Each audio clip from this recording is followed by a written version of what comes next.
Hello all. അപ്പോൾ നമുക്കിന്ന് knowledge base articles നോക്കാം. Previous year questions. Okay, degree ലെവലിൽ നമ്മളിപ്പോൾ ഫോക്കസ് ചെയ്യേണ്ടത് പ്രീവിയസ് ഇയർ ക്വസ്റ്റ്യൻസ്, വേറെ ഒന്നും അല്ലല്ലോ. ഓക്കെ, നമുക്ക് സ്റ്റാർട്ട് ചെയ്യാം. ഏതാണ്? ഇന്ത്യൻ പോളിറ്റി വെച്ചിട്ട് തന്നെ നമുക്ക് തുടങ്ങാം, അല്ലെങ്കിൽ ഇന്ത്യൻ ഭരണഘടന. എടുക്കുന്നു, നിങ്ങൾ കാണാൻ പറ്റും ഇവിടെ ഇന്ത്യൻ കോൺസ്റ്റിറ്റ്യൂഷൻ. മലയാളമല്ലേ നമുക്ക് നോക്കേണ്ടത്? മലയാളം തന്നെ നോക്കാം. Indian constitution. ഇനി അപ്പോൾ നമുക്ക് ഫസ്റ്റ് ക്വസ്റ്റ്യൻ തുടങ്ങാം. എന്താണ് ചോദ്യം? 1, അടിയന്തരാവസ്ഥ പ്രഖ്യാപിക്കുമ്പോൾ തന്നെ ആർട്ടിക്കിൾ 19 ഉറപ്പ് നൽകുന്ന മൗലികാവകാശങ്ങൾ റദ്ദാക്കുന്നതുമായി ബന്ധപ്പെട്ട ആർട്ടിക്കിൾ ഏത്? പരീക്ഷ ഏതാണ്? കോമൺ പ്രിലിമിനറി എക്സാമിനേഷൻ തന്നെയാണ്, ഡിഗ്രി ലെവൽ.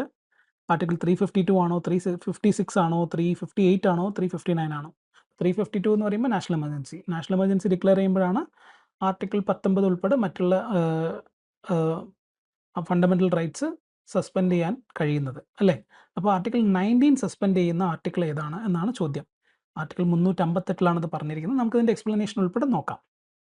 എന്താണ് എക്സ്പ്ലനേഷൻ? യെസ്, ഇന്ത്യൻ ഭരണഘടനയുടെ ആർട്ടിക്കിൾ 358 പ്രകാരം ദേശീയ അടിയന്തരാവസ്ഥ പ്രഖ്യാപിക്കുമ്പോൾ ആർട്ടിക്കിൾ 19 കീഴിലുള്ള 6 മൗലിക അവകാശങ്ങൾ സ്വയമേവ റദ്ദാക്കപ്പെടുന്നു. ഏറ്റവും ഇമ്പോർട്ടൻ്റ് ആയിട്ടുള്ള പോയിന്റ് ആണ്. മറുവശത്ത് മറ്റ് മൗലിക അവകാശങ്ങൾ റദ്ദാക്കുന്നത് ആർട്ടിക്കിൾ 359 ആണ് കൈകാര്യം ചെയ്യുന്നത്. ഞാൻ പറഞ്ഞതാണ്. രണ്ടാമത്തെ ചോദ്യം നോക്കാം. ഇങ്ങനെയാണ് ക്വസ്റ്റ്യൻസ് വരിക. ഓക്കെ, ഡിഗ്രി ലെവലിന് നിങ്ങളിതെല്ലാം പ്രീവിയസ് ഇയർ ക്വസ്റ്റ്യൻസ് ആണ് നോളജ് ബേസിലുള്ളത്. ഏതാണ്ട് 100+ ക്വസ്റ്റ്യൻസ് ഉണ്ട്. നിങ്ങൾക്കത് നോക്കാം. ഞാൻ കുറച്ച് ക്വസ്റ്റ്യൻസ് നിങ്ങൾക്ക് ഇവിടെ എക്സ്പ്ലെയിൻ ചെയ്ത് തരാം. ബാക്കിയുള്ളത് നിങ്ങൾ തന്നെ സ്വന്തമായി ചെയ്യേണ്ടതാണ്. ഓക്കെ, സോ ഇന്ത്യൻ ഭരണഘടനയുടെ കൺകറന്റ് ലിസ്റ്റ് ഉൾപ്പെടുന്ന വിഷയം താഴെ പറയുന്നവയിൽ ഏതാണ്? പരീക്ഷ അഗെയിൻ പ്രിലിമിനറി എക്സാമിനേഷൻ. ചരക്കുകളുടെ ഉൽപ്പാദനം, വിതരണം. ശരിയായ ഉത്തരം നിങ്ങൾക്ക് കാണിച്ചു. Again it's okay. പത്രങ്ങൾ, പുസ്തകങ്ങൾ, പ്രിന്റിംഗ് പ്രസ്സുകൾ, ഖനികളുടെയും ധാതു വികസനത്തിൻ്റെയും നിയന്ത്രണം, ഉന്നത വിദ്യാഭ്യാസം അല്ലെങ്കിൽ ഗവേഷണ സ്ഥാപനങ്ങളുടെയും ശാസ്ത്ര സാങ്കേതിക സ്ഥാപനങ്ങളിലെയും നിലവാരം. സോ നല്ല രീതിയിൽ ഇത് പഠിച്ചൊരാൾക്ക് മാത്രമേ ഇതിന് ആൻസർ ചെയ്യാൻ പറ്റുള്ളൂ. എന്താണത്? പത്രങ്ങൾ, പുസ്തകങ്ങൾ, പ്രിന്റിംഗ് പ്രസ്സുകൾ. ഇതിൻ്റെ എക്സ്പ്ലനേഷൻ ഇപ്പോൾ ഇവിടെ ഉണ്ട്. നിങ്ങൾ സപ്പോസ് ഇതിലൂടെ നിങ്ങൾ കടന്നു പോയില്ലെങ്കിൽ നിങ്ങളൊന്നും കൂടി ഇത് വായിച്ച് മനസ്സിലാക്കാവുന്നതാണ്. ഓക്കെ, നോളേജ് ബേസ് വളരെ എക്സ്റ്റെൻസീവ് ആണ്.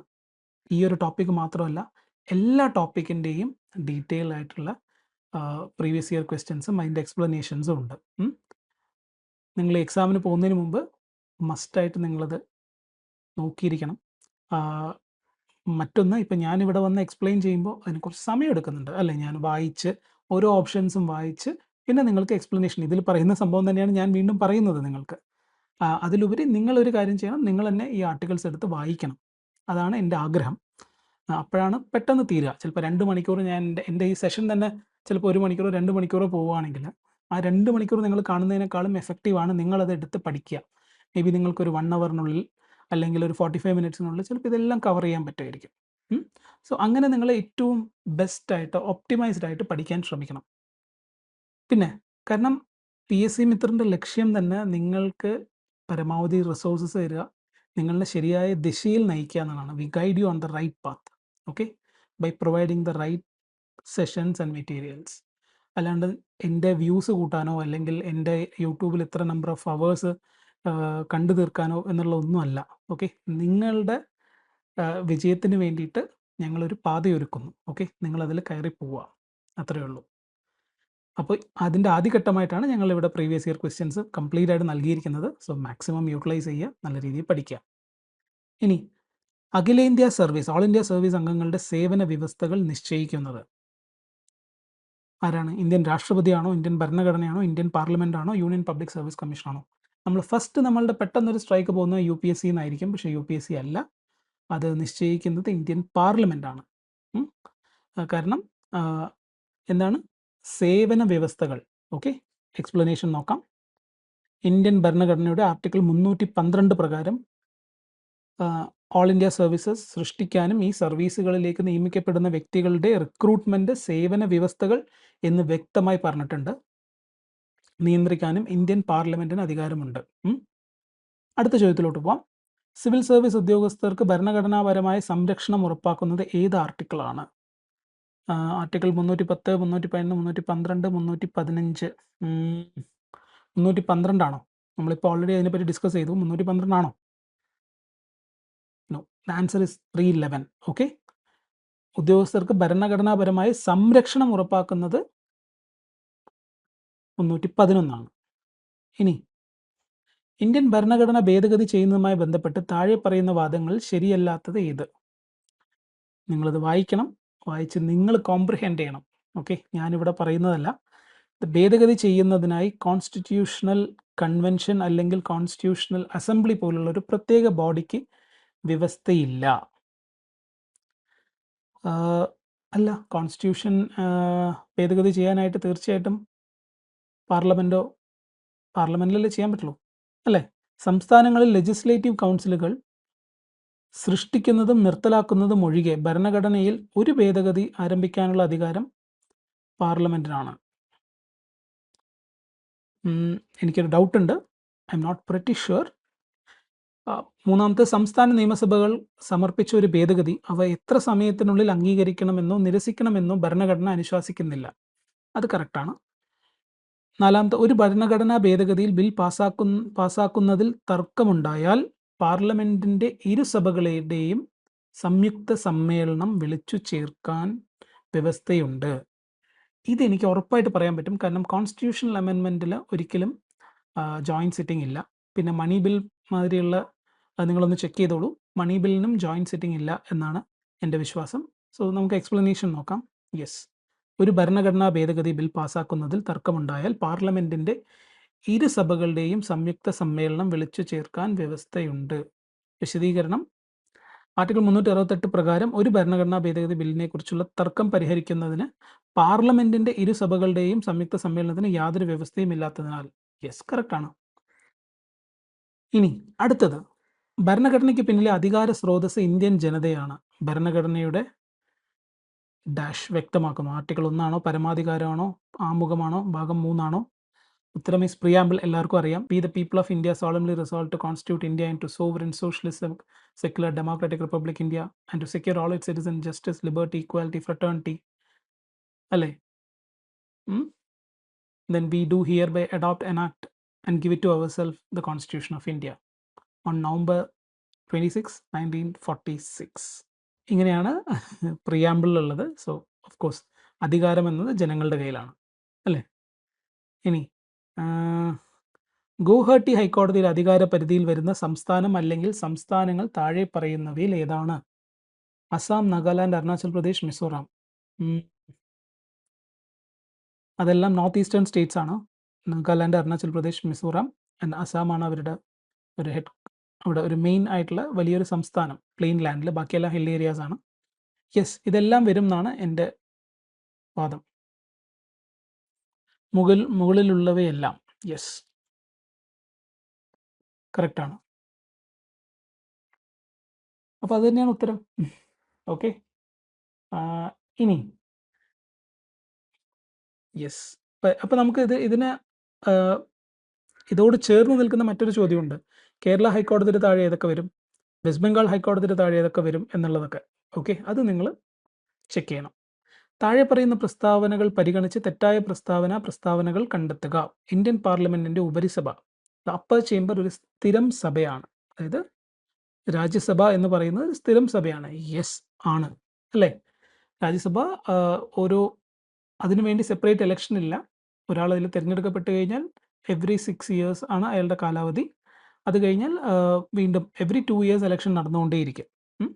രാജ്യസഭ എല്ലാ അംഗങ്ങളുടെയും ആനുപാതിക പ്രാതിനിധ്യത്തിന് അടിസ്ഥാനത്തിലാണ് തിരഞ്ഞെടുക്കുന്നത്. ഇതെനിക്കൊരു ഡൗട്ട് ഉണ്ട്, കാരണം രാജ്യസഭയിൽ എക്സ്ക്ലൂസീവായിട്ട് പ്രസിഡന്റിന് 12 ആൾക്കാരെ നോമിനേറ്റ് ചെയ്യാനുള്ള പ്രൊവിഷൻ ഉണ്ട്. നിങ്ങൾക്കറിയുമെന്ന് വിശ്വസിക്കുന്നു. ഇതിൻ്റെ ചെയർമാനെ അംഗങ്ങളിൽ നിന്നാണ് തിരഞ്ഞെടുക്കുന്നത്. യെസ്, അല്ല. ചെയർമാൻ എന്ന് പറഞ്ഞാൽ ആരാണ്? വൈസ് പ്രസിഡൻ്റാണ്. അപ്പോൾ അത് രാജ്യസഭയുടെ അംഗമല്ല. അപ്പോൾ 2ഉം 3ഉം തെറ്റാണ് എൻ്റെ അഭിപ്രായത്തിൽ. Yes, correct. ഓക്കെ, ഇനി കാരണം എന്താണ്? 12 പേര്, ഞാൻ പറഞ്ഞ അതേ കാരണങ്ങളാണ് അവിടെ നൽകിയിരിക്കുന്നത്. ഓക്കെ, സോ അടുത്ത ചോദ്യം കടക്കാം. മൗലികാവകാശങ്ങൾ നിയമപരമായി പരിഹാരം തേടാൻ കഴിയുന്നവയാണ്. ജസ്റ്റിഷ്യബിൾ. യെസ്, കറക്റ്റാണ്. കേവലമാണ്, അബ്സല്യൂട്ട് ആണ്. അല്ല. ഓക്കെ, അനുകൂലവും പ്രതികൂലവുമാണ് ശരിയാണ്. ഭേദഗതി ചെയ്യാവുന്നതാണ്. Yes, it can be amended. So ഇതിൽ 2 മാത്രം തെറ്റാണ്. കറക്റ്റ് ആണോ? ശരി ഉത്തരം. യെസ്, അവ ന്യായമായ നിയന്ത്രണങ്ങൾക്ക് വിധേയമാണ്. അബ്സല്യൂട്ട് അല്ല, അവ ന്യായമായ നിയന്ത്രണങ്ങൾക്ക് വിധേയമാണ്. അടുത്ത ചോദ്യം, ഇന്ത്യൻ ഭരണഘടനയുടെ ഭാഗം 9A കൂട്ടിച്ചേർത്തത് ഏത് ഭേദഗതിയിലൂടെയാണ്? ഇത് 74 ആണെന്ന് തോന്നുന്നു. 74-ാം ഭേദഗതി. പഞ്ചായത്ത് മുനിസിപ്പാലിറ്റി ആക്ട് വന്നാണ്, ലോക്കൽ സെൽഫ് ഗവൺമെൻറ് വന്ന ഭേദഗതിയാണത്. യെസ്, 92-ലെ 74-ാം ഭരണഘടനാ ഭേദഗതി നിയമത്തിലൂടെയാണ് ഭരണഘടനയിൽ ഭാഗം 9A കൂട്ടിച്ചേർത്തത്. ഇത് മുനിസിപ്പാലിറ്റികളെ കുറിച്ചുള്ള പ്രതിപാദിക്കുകയും നഗര തദ്ദേശ സ്വയംഭരണ സ്ഥാപനങ്ങൾക്ക് ഭരണഘടനാപരമായ അടിത്തറ നൽകുകയും ചെയ്യുന്നു. ഇനി ചോദ്യം 11, കേന്ദ്ര സർക്കാരിൻ്റെ അടിയന്തരാവസ്ഥ അധികാരങ്ങളെക്കുറിച്ച് എമർജൻസി പവേഴ്സ് താഴെ പറയുന്നവയിൽ ശരിയായ പ്രസ്താവന ഏതാണ് അല്ലെങ്കിൽ ഏവ? ഓക്കെ, ഇന്ത്യൻ ഭരണഘടനയിൽ 3 വ്യത്യസ്ത തരം അടിയന്തരാവസ്ഥ അധികാരങ്ങളുണ്ട്. കറക്റ്റാണ്. National emergency, state emergency and financial emergency അല്ലേ? യുദ്ധം, ബാഹ്യ ആക്രമണം അല്ലെങ്കിൽ സായുധ കലാപം എന്നിവയിൽ ഇന്ത്യയുടെ ഏതെങ്കിലും ഭാഗത്തിൻ്റെയോ സുരക്ഷയ്ക്ക് ഭീഷണിയുണ്ടെന്ന് രാഷ്ട്രപതിക്ക് ബോധ്യപ്പെട്ടാൽ ഏത് സമയത്തും അടിയന്തരാവസ്ഥ പ്രഖ്യാപിക്കാൻ അദ്ദേഹത്തിന് സാധിക്കും. ഇതേതാണ് കറക്റ്റായിട്ട് നിങ്ങൾ? യെസ്, രണ്ടും കറക്റ്റാണ്. ബിക്കോസ് 3 തരം എമർജൻസി ഉണ്ട്. പക്ഷേ ഈ പ്രസിഡന്റ് ഡിക്ലെയർ ചെയ്യണു എന്ന് പറഞ്ഞല്ലോ, ഈ പ്രസിഡന്റ് ആണോ യഥാർത്ഥത്തിൽ? Council of ministers headed by the prime minister. Okay, president എങ്ങനെയാണ്, അവരുടെ ഉപദേശപ്രകാരമാണ് അവരൊരു തീരുമാനമെടുക്കുക പ്രസിഡന്റിന്. അതാണ് നമ്മുടെ ഓർമ്മയിൽ ഉണ്ടാവേണ്ടത്. ഓക്കെ, എക്സ്പ്ലനേഷൻസ് ഉണ്ട്. പിന്നെ ഇന്ത്യൻ ഭരണഘടനയുടെ ഏത് ഷെഡ്യൂളിലാണ് കേന്ദ്രവും സംസ്ഥാനവും തമ്മിലുള്ള അധികാര വിഭജനത്തെക്കുറിച്ച് പ്രതിപാദിക്കുന്നത്? It's A straight question. ഏതാണ്? 7th ഷെഡ്യൂൾ അല്ലേ? Union list, state list, concurrent list എന്ന വ്യത്യസ്തമായ ലിസ്റ്റുകൾ ഉണ്ടെന്ന് പറയുന്നത് 7ാമത്തെ ഷെഡ്യൂളിലാണ്. ആമുഖത്തിൻ്റെ മതേതരത്വം എന്ന വാക്ക് ഉൾപ്പെടുത്തിയത് ഏത് ഭരണഘടനാ ഭേദഗതിയിലൂടെയാണ്? It is 42nd amendment. അടുത്ത് നമുക്ക് ചോദ്യം 14 എന്താണെന്ന് നോക്കാം. ഇന്ത്യൻ ഭരണഘടനയിലെ സോഷ്യലിസം എന്ന പദം സൂചിപ്പിക്കുന്നത് ഉൽപാദന മാർഗങ്ങളെല്ലാം ദേശസാൽക്കരിക്കുകയും സ്വകാര്യ സ്വത്ത് ഇല്ലാതാക്കുകയും ചെയ്യുന്നു. ഒരിക്കലും അല്ല, സ്വകാര്യ സ്വത്ത് വേണം. സമ്പദ് വ്യവസ്ഥയിലെ പ്രധാന മേഖലകൾ മാത്രം ദേശസാൽക്കരിക്കുകയും സ്വകാര്യ സ്വത്ത് ഉപയോഗിക്കുന്നതിന് ചില നിയന്ത്രണങ്ങൾ ഏർപ്പെടുത്തുകയും ചെയ്യുന്നു. രണ്ടാമത്തെയാണ് കറക്റ്റ്. അഖിലേന്ത്യാ സർവീസിലേക്കുള്ള നിയമനം നടത്തുന്നത് ആരാണ്? UPSC ആണോ? Yes, all India service, UPSC. ഇന്ത്യയിലെ രാഷ്ട്രീയ പാർട്ടികൾക്ക് അംഗീകാരം നൽകുന്നത് ആരാണ്? ഇന്ത്യൻ പാർലമെന്റ്, ഇന്ത്യൻ സുപ്രീം കോടതി, ഇന്ത്യൻ തിരഞ്ഞെടുപ്പ് കമ്മീഷൻ, കേന്ദ്ര സർക്കാർ. ആരാണ്? Election commission. ഓക്കെ, അപ്പോൾ ഇത്തരത്തിൽ ഒരുപാട് ക്വസ്റ്റ്യൻസ്, പ്രീവിയസ് ഇയർ ക്വസ്റ്റ്യൻസ് ഉണ്ട്. ചിലതൊക്കെ വളരെ ഡയറക്റ്റ് ആണ്, ചിലത് നിങ്ങളെ കൊണ്ട് ചിന്തിപ്പിക്കും. ഓക്കെ, ഞാനിതിങ്ങനെ ക്ലാസ് എടുത്ത് 1 by 1 ആയിട്ട് നിങ്ങൾക്ക് പറഞ്ഞു തരികയാണെങ്കിൽ തീർച്ചയായിട്ടും of course you can go through it. അതല്ല എൻ്റെ ആഗ്രഹം, നിങ്ങളിത് കാണണം, ഈ ക്വസ്റ്റ്യൻ നിങ്ങളുടെ മനസ്സിലോട്ട് എടുക്കണം, എന്നിട്ട് ഇതിൻ്റെ കറക്റ്റായിട്ടുള്ള ഉത്തരം നിങ്ങൾ പ്രോസസ്സ് ചെയ്യണം, മൈൻഡിൽ പ്രോസസ്സ് ചെയ്യണം. ഓക്കെ, അങ്ങനെയാണെങ്കിൽ മാത്രമേ നമുക്ക് പരീക്ഷയ്ക്കൊക്കെ വരുമ്പോൾ ഇത് എളുപ്പത്തിൽ സോൾവ് ചെയ്യാൻ പറ്റുള്ളൂ. Thank you so much.